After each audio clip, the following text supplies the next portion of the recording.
नमस्कार आणि वेलकम.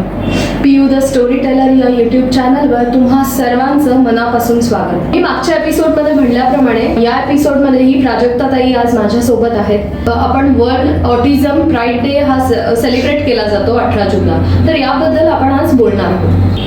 आपण डायरेक्ट प्रश्नांकडेच वळूया. माझा प्रश्न असा आहे की जेव्हा या स्पेशल मुलांचे पालक जेव्हा हयात असतात तोपर्यंत ठीक आहे, पण जेव्हा ते हयात नसतील तेव्हा त्यांचं भविष्य काय असतं? ऍक्च्युली म्हणजे सगळ्यात मोठा आणि भेडसावणारा प्रश्न हाच आहे सध्या. आणि दुर्दैवानं याच्यावर चर्चाच केल्या जात नाही. म्हणजे प्रत्येक वेळेस असं ग्रांटेड धरलं जातं की मी आहे तोपर्यंत मी माझ्या मुलाला बघेल आणि त्याच्यानंतर त्याच्या भावाने बघावं, बहिणीने बघावं. मगाशी मी सांगितल्याप्रमाणे की हे ट्रान्सफर करू नका. म्हणजे ही जी गोष्ट आहे ही काही प्लेझंट नाही की जी आनंदानं करावी, ते ट्रान्सफर करू नका. आणि मी जसं मगाशी म्हटलं की डिटॅच होणं सुरू करा, जेणेकरून तुम्ही नसाल तर त्यांच्या आयुष्यात सुद्धा असा एक वर्ग असावा जो त्यांच्या मित्रमैत्रिणींचा असावा. आणि कुठल्या तरी उद्देशानं त्यांना म्हणजे सकाळी का उठावा प्रश्न पडू नये. मी नेहमी बायकांना असं म्हणते की जशी ही तजवीज केली पाहिजे, डिटॅचमेंट प्रोसेस जाऊन त्यांना इंडिपेंडेंट करायला पाहिजे, ऍट द सेम टाइम तुम्ही त्यांच्यासाठी नंतर भविष्याची आर्थिक तजवीज सुद्धा करून ठेवा. त्याच्यामध्ये बऱ्याच गोष्टी आहेत की तुम्ही ट्रस्ट करू शकता, नंतर गार्डियनशिप देऊ शकता, म्हणजे कोणाला तरी पालकत्व स्वीकारता येतं किंवा त्या ट्रस्टला तुम्ही सम अमाऊंट देऊन सांगू शकता की शेवटपर्यंत याला. तर कायद्याच्या अशा बऱ्याच बाजू आहेत की ज्याच्यावर मी आता काम करतो आहे. तुम्ही पालक डोळ्यासमोर आहात म्हणून तुमच्या मुलांना चांगलं बघितलं जाते, म्हणजे हा माणसाचा एक भाव आहे. पण आर्थिक पाठबळ जर तुम्ही देणार असाल तर कदाचित त्याला आजीवन चांगलं बघितलं जाईल, थोडं सुसह्य होईल. आणि एक ते पण असतं ना की आईवडिलांना पण ते बॉदरेशन नसतं. म्हणजे खूपदा आईवडिलांच्या मनामध्ये असतं की अरे आपण पैसे देत नाही तर आपल्या मुलाला कसं बघत असेल. तर अशा कायद्याच्या बऱ्याच योजना आहेत की ज्या थोड्याशा कठीण आहेत, क्रिटिकल आहेत, पण त्यासाठी सुद्धा मी एक वकील अपॉइंट करून ठेवलेले आहेत. आणि प्रत्येकाचे प्रॉब्लेम वेगळे असतात, त्यामुळे प्रत्येकाच्या घरी जाऊन की तुम्हाला म्हणजे काय डोक्यात आहे आणि काय करायला पाहिजे या गोष्टी आपण सांगतो, असं करतो. आणि बऱ्याच लोकांना माहिती नसतं की कसं ते प्लॅन करावं किंवा कशा असतात. आणि पुन्हा कसं होतं माहितीये का की माहिती असेल तर ते डिले करतो. म्हणजे आपल्याकडे डील करण्याची पद्धतच नाहीये. म्हणजे जेव्हा आपण खूप मरायला टेकलो असेल तर मग आईवडिलांना सुचतं की नाही आपण आता मृत्यूपत्र करून ठेवू. पण मृत्यूपत्र हे कधी करतात आणि किती वेळा बदलता येतं. त्यामुळे खरं तर तुम्हाला ज्या क्षणी पहिल्यांदा वाटतं तर तेव्हाच तुम्ही मृत्यूपत्र करून ठेवा. तर तो मृत्यूपत्रासारखाच एक भाग आहे की जे आपण या मुलांची तरतूद करता येईल. आणि ती खूप सुंदररित्या म्हणजे त्यांचं काळाची गरज आहे. तर प्रा फाउंडेशन मध्ये दिव्यांग मुलांना कसं आणि काय काय शिकवलं जातं की जेणेकरून त्यांचा थोडा विकास होईल? अगं ते शिकवतात. तू पाहिलं ना तुम्हाला बेसिक असं आहे की मी जसं म्हणते की सगळ्या कॅटेगरीची मुलं आहेत, त्यामुळे सगळ्यांना सगळं नाही करता येत. इनफॅक्ट मगाशी मी जे म्हटलं की समाजाच्या मुख्य प्रवाहात आणण्याचा आपण जो प्रयत्न करतो तो मला काही अंशी चुकीचा वाटतो. त्याचं कारण असं, ही मुलं इंडिव्हिज्युअली काहीच करू शकत नाही. म्हणजे with the help of someone असंच. तर म्हणजे समजा उद्बत्तेचं मी पणत्या करतो आता, तर सगळ्या मुलांना काही पणत्या नाही करता. कोणी पणत्या रंगवेल तर कोणी त्याचे किनार रंगवेल तर कोणी मोती लावेल, कोणी कुंदन लावेल, कोणी पॅक करेल, कोणी स्टिकर लावेल, कोणी स्टेपलर, कोणी फक्त तोंडानं पाकडेल. तर तोंडानं पाकडणं सुद्धा एक जॉब आहे का आणि ते जास्ती आहे. आणि मी जे सगळ्या कॅटेगरीची मुलं घेतली त्याचं कारण असं आहे, जी मुलं बॉर्डर लाईनला आहेत ना त्यांच्याकडे दिसायला एकदम ओके दिसतात, अगदी काहीतरी छोटासा फॉल्ट असतो. तर यांच्या पालकांना सगळ्यात कठीण जातं समाजाला तोंड द्यायला. कारण दिसायला ओके दिसतोय पण याच्यात हा फॉल्ट आहे, म्हणजे समाज तर 2 मिनिटात मानतच नाही. त्यामुळे तर त्यांना का घ्यायचं, तर त्यांना ही भावना जागृत करून द्यायची की आपण हे सगळं देवानं आपल्याला योजून दिलेलं काम आहे, आपल्याला सिलेक्ट केलेलं आहे आणि आपण यांच्यापेक्षा चांगलं म्हणून आपण आपल्यापेक्षा वाईट अवस्थेत असलेल्या मुलांसाठी काम केलं पाहिजे. आणि हीच गोष्ट आई सांगणार असेल तर ती सपशेल पटत नाही, पण हीच गोष्ट ताई सांगणार असेल तर ती 100% पटते. माझं पालकांना म्हणणं असतं घास असा खायचा का नसा खायचा का, घास खाणं महत्वाचं आहे. त्यामुळे रिझल्ट कसेही होते ना, तो काही प्रश्न नाही. राहिला प्रश्न यांच्या काही करण्याचा, तर काही मुलांचं स्किल खूप चांगलं आहे. म्हणजे माझी एक मुलगी खूप सुंदर आकाशकंदील करते. तर आता काय व्हायचं ना, आकाशकंदील करते पण करून विकायचे कुठे, बाजारपेठ कुठे मिळणार. तर मी काय केले, प्रत्येकाला एक एक कॉर्नर देऊन दिले. तू आकाशकंदील करते तर आम्ही करणार आणि तुझे आम्ही सगळे विकत घेऊ, तुला पैसे देऊन देऊ, मग आता विकायचं नाही विकायचं दॅट इज माय टास्क.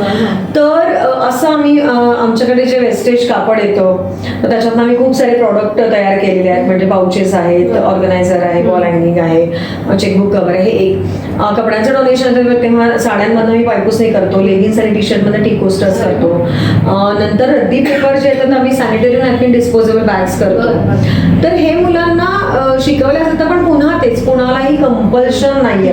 म्हणजे बाकी ठिकाणी जसं असतं की नाही तर बसा 2 ते 3 आपल्याला कामच करायचंय, खरं सांगू का प्रत्येकाची पेशन्स लेवल वेगळा आहे. त्यामुळे एका मुलाला तासभर बसणं खूप सोपं वाटतं असं, तर एका मुलाचं पुढे 1 मिनिटही टेकत नाही. त्यामुळे मी कुठलंच कंपल्शन करत नाही. पण आता इतकं छान झालंय, मी म्हटलं ना प्रायमर करणारी मुलं उठा, तर बरोबर तेवढी मुलं उठतात आणि ते प्रायमरला जातात. म्हणजे जसं काही यांचा एकच गुण चांगला, एकदम टाईप मेकॅनिकली फिट आहे डोक्यामध्ये, आणि एकदा तो डाटा फिट म्हणजे फिट. तर हेच आपण कुठलंही काम दिलं तर अगदी ते चोखपणे अगदी म्हणजे नाही म्हणायचं असेल तर ते सुद्धा चोखपणे म्हणतील. तर असं नाही करायचं. माझ्या इथे आम्ही मोबाईल, घड्याळ, पैसे हे सगळं आणून देतो मुलांना. त्याचं कारण असं आहे की एरवी तुम्हाला काही समजत नाही हा फील दिला जातो, किंवा तुम्ही दुय्यम स्थानावर आहात हा फील दिला जातो. तर मला असं वाटतं यांना सगळं करू दे, जशी नॉर्मल लोक करतात तसं सगळं करायचं. आता सगळी मुलं म्हणजे आता सीपी मुलगा तर काही वापरणार नाही किंवा एमआर मुलगा वापरणार नाही, पण जी बऱ्यापैकी डोक्याने बरी आहे आणि जे स्वतःला खूप स्मार्ट समजतात तर ती मुलं हे सगळं वापरतात. आणि मग तो फोन असा असतो की जो मुलगा येत नाही त्याला हे 25 जण फोन करून भंडावतात, काय बोलतात देव जाणे. 26वा फोन मला असते, बोलते का तुझं, त्याला ऐकून माझे कान किटले. तर खूपदा बायकांचं म्हणणं असतं की कशासाठी द्यायचं यांना. माझं म्हणणं असं असतं की म्हणजे मी असा प्रश्न विचारते की तुझ्या बहिणीला, आईला म्हणते तुझ्या बहिणीला सुट्टी होती तर असं कधी झालंय का तिने म्हणतं चल आज दिवसभर मी याच्याशी फोनवर बोलते की मी खेळायला येते. तर त्यांचं एक जग आहे आणि त्यांना कोणीतरी फोन करतं ते जास्त त्यांना किती छान ना. म्हणजे व्हॉट्सअपचा मी ग्रुप केलाय यांचा, गंमत अशी पालकांचा एक ग्रुप आहे ज्याच्या आमचे सगळे SMS जातात आणि तोंडाने माझा SMS म्हणजे बातमी गेली असते की उद्या काय, तरी पण माझी एक मुलगी रोज असे पानभर टाकते, हे आपल्या ग्रुपवर टाक ना, आपल्या ग्रुपवर टाक. तर ते आपल्या ग्रुपवर टाक एक नसतं 10 तरी असतात. मग तिला शेवटी अगं टाकते, पण ती हे म्हणत नाही की आई तू तरी आमच्या ग्रुपवर टाक. आणि मग ग्रुपवर आलं की मग तिथून चर्चा, सगळं ठरलं असतं कोण येणार.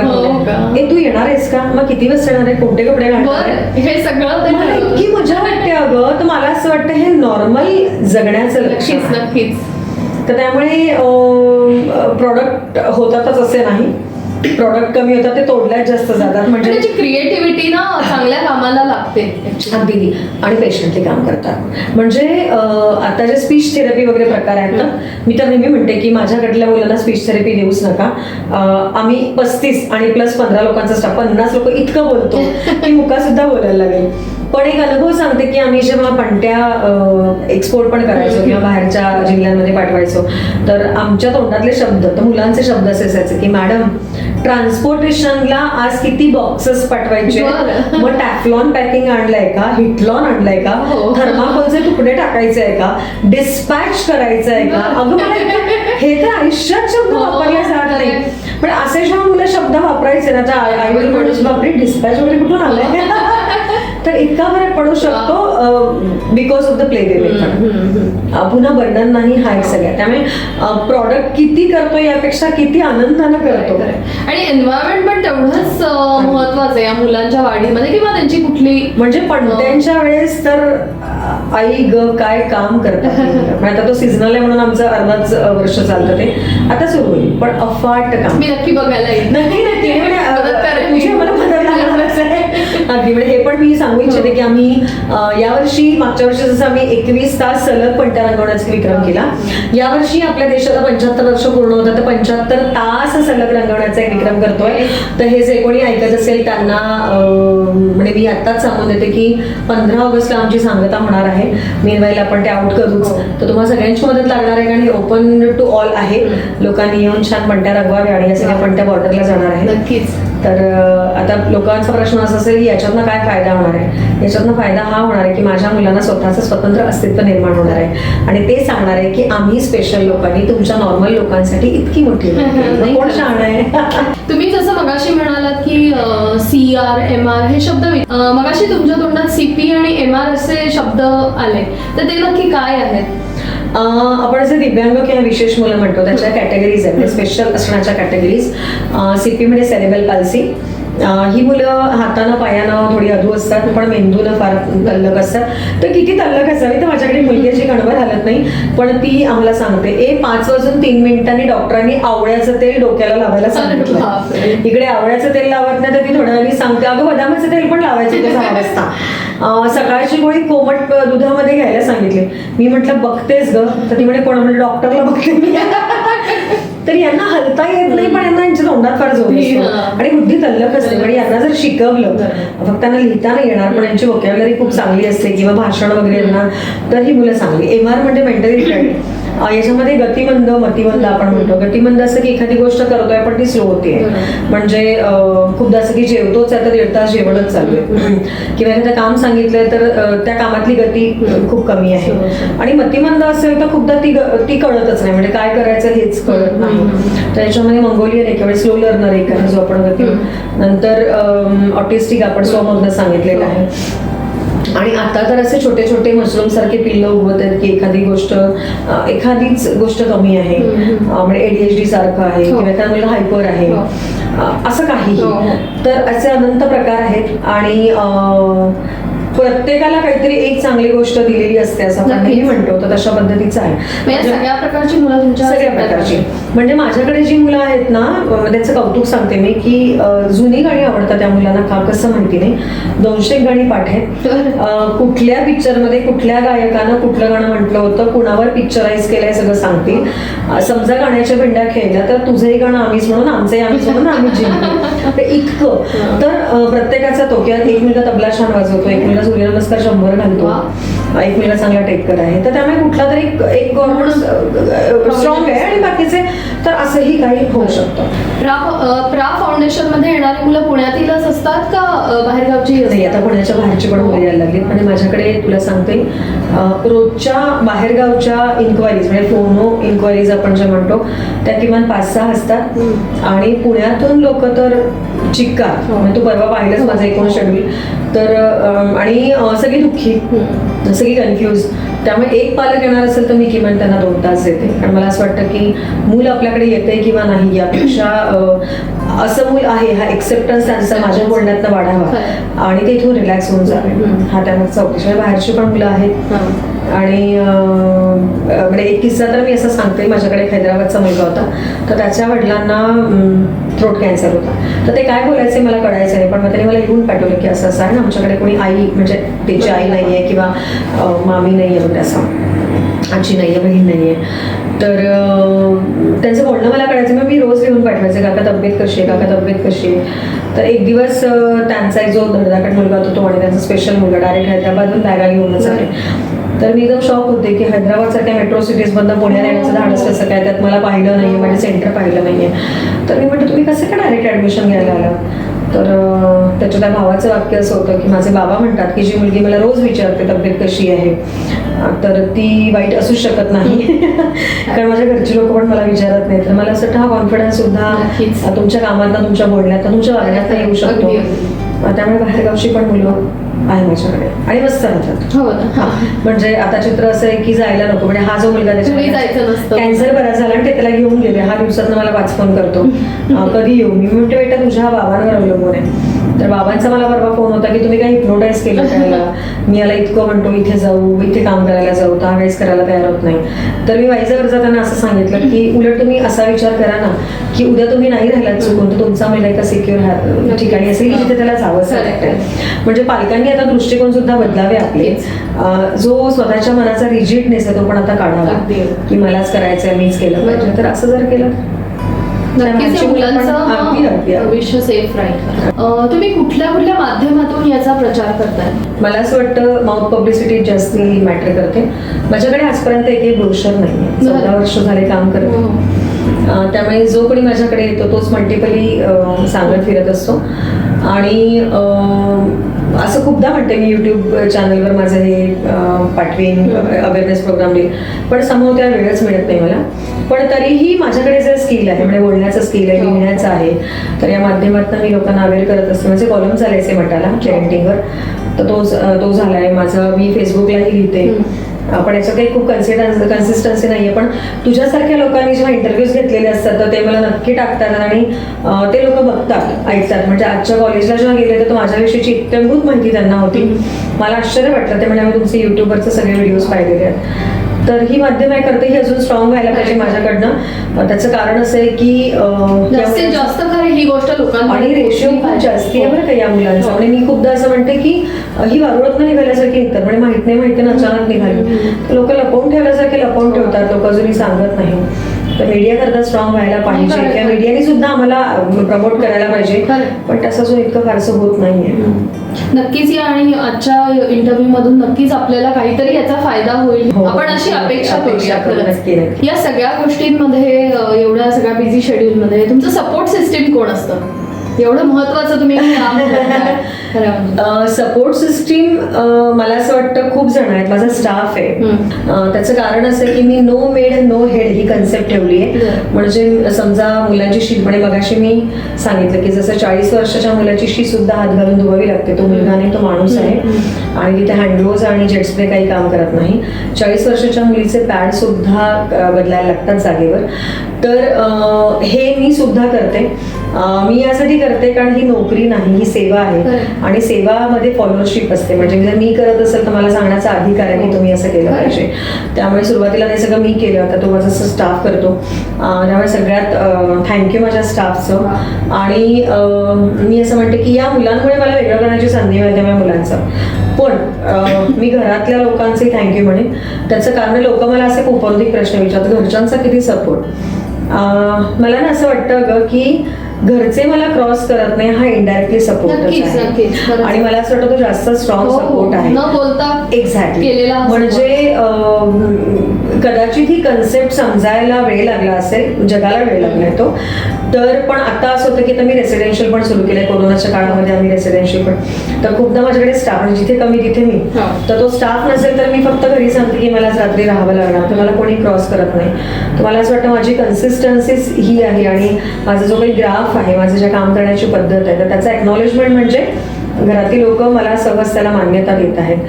आणि मला असं वाटतं की माझ्यासोबत येणं गेल्या प्रकारे जी कोणी लोक जोडलेली ती सगळी सपोर्ट सिस्टीममध्येच आहेत. कारण त्यांच्या सपोर्ट सिस्टीमशिवाय काहीच करू शकत नाही. आणि या मुलांसोबत काम करताना एक वेगळा अँगल जगण्याचा निर्माण झालेला आहे. समज वाढली आहे, स्वतःच्या विचारांमध्ये एक शार्पनेस आलाय की नेमकं जगण्याचं प्रयोजन काय आहे. आणि तसं काय ऍक्सेप्ट केलंय. त्यामुळे मला आता कशाचाच त्रास होत नाही किंवा अडचण वाटत नाही. आणि माझ्या आयुष्यात सेंटरच्या बाबतीत जे जे काही हर्डल्स आले आहेत, that is again the support system. Because of that incidences I become a strong. म्हणजे पूर आल्यावर मी असं एक वाक्य वापरलं होतं, माझं सगळं गेल्यावर, निर्माल्य समजून वाहून टाकलेलं आहे, पुन्हा गणपतीच्या डोक्यावर विराजमान व्हायचं, असं माझं वाक्य होतं. आणि मला असं वाटतं हो, हे निर्माल्य होतं. आणि ज्या गोष्टी आता मला नाहीये तर मी असं म्हणते की ते माझ्या डेस्टिनीमध्ये नाहीये. तर यासाठी पण केवढं मोठं मन लागतं. Hats off to you. म्हणजे आता मी जसं म्हटलं की मला स्वतःला जाणवतं की समर्पणाच्या भूमिकेत मी चालली आहे. म्हणजे खूप साधं की माझ्याकडे जसं मी म्हटलं मी फीस घेत नाही. ज्याची आर्थिक जो बत्ता नसेल तर मी सांगते की तुम्हाला हवी तेवढी द्या. याच्यामध्ये काही लोक खरं वागतात. म्हणजे लोकांचं म्हणणं असं की तू जरा हे अतिच करते, तू प्रॅक्टिकल राहायला पाहिजे. असं असलं ना तरी प्रिया मला आतून ओढून ताणून पैसे घ्यावेसे नाही वाटत. म्हणजे हा माझा इनर व्हॉइस आहे आणि त्याला मी फॉलो करते. पण काही लोक याच्यामध्ये हात धुवून घेतात. म्हणजे पैसे देतो म्हणून 1.5-2 लाख थकलेले आहेत, फीसचे पण दिलेले नाही आहेत. तर म्हणजे असाही भाग होतो. पण का कोणास ठाऊक मला खूप रिग्रेशन नसते. मला असं वाटतं की येतील ते कधीतरी उपरती होईल. त्यामुळे इतकी आता न्यूट्रल मी झालेली आहे. तर मनाची सपोर्ट सिस्टीम माझी जास्ती स्ट्रॉंग होत चालली आहे. या प्रा फाउंडेशनचा जो संकल्प केला तुम्ही दिव्यांग मुलांसाठी काहीतरी करायची धडपड, तर यासाठी वाईट बोलणारेही लोक असतात आणि चांगलं बोलणारेही लोक असतात. तर त्याचा काय अनुभव आला तुम्हाला? माझं एक लक्षातच आलं की ज्यांना नावं ठेवायची आहेत ना ती नावं ठेवून तिथेच थांबतात. आणि ज्यांना पुढे जायचं आहे, म्हणजे ज्यांना हे ऐकायचं नाहीये तर ती न ऐकून पुढे जातात. हा माझा स्वानुभव आहे. असे प्रसंग खूप आले आहेत. म्हणजे खूपदा असं होतं की यांना तोंड देता देता खूप मानसिक खच्चीकरण व्हायचं. आता तसं काही फारसं होत नाही. आणि मला असं वाटतं की मला कोणाला आन्सर करायचंय, मला त्या फुटकळ एका माणसाला आन्सर करून मला स्वतःचं सिद्ध करायचं का? तर नाही, मला जगाला सिद्ध करायचं, त्याहीपेक्षा माझ्या मनाला सिद्ध करायचं आहे. तर आता त्याचे काही फरक पडत नाही. पण आधी असं व्हायचं, म्हणजे हां तू म्हणतेस असं, मला खूप आधी हा प्रश्न विचारला होता, मानसिक खच्चीकरण कसं करतात, म्हणजे बोलून करणं हा भाग वेगळा, पण तुला माहिती मला दर अमावस्येला आणि पौर्णिमेला लिंब कोणीतरी एक जण, म्हणजे खूप सारे लिंब, त्याला सुया टोचलेल्या, त्याच्यामध्ये हळद कुंकू, ते बाहुली बिवली असं सगळं टाकायचे.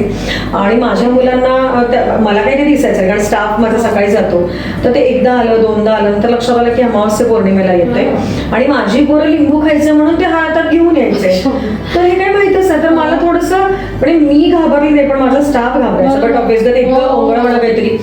तर मी माझे काका आहेत ज्यांना मी गुरु म्हणते, तर त्यांना मी फक्त सांगितलं, तर ते मला म्हणे की प्राजक्ता, जो हे करतो ना त्याचा हेतू वाईट आहे, त्यामुळे त्याच्याविषयी तू काही करण्यापेक्षा तो नियतीस त्याला काय काय घडवेल असं म्हणून. पण अर्थात हा त्रास होता. लोक माझ्या दारासमोर,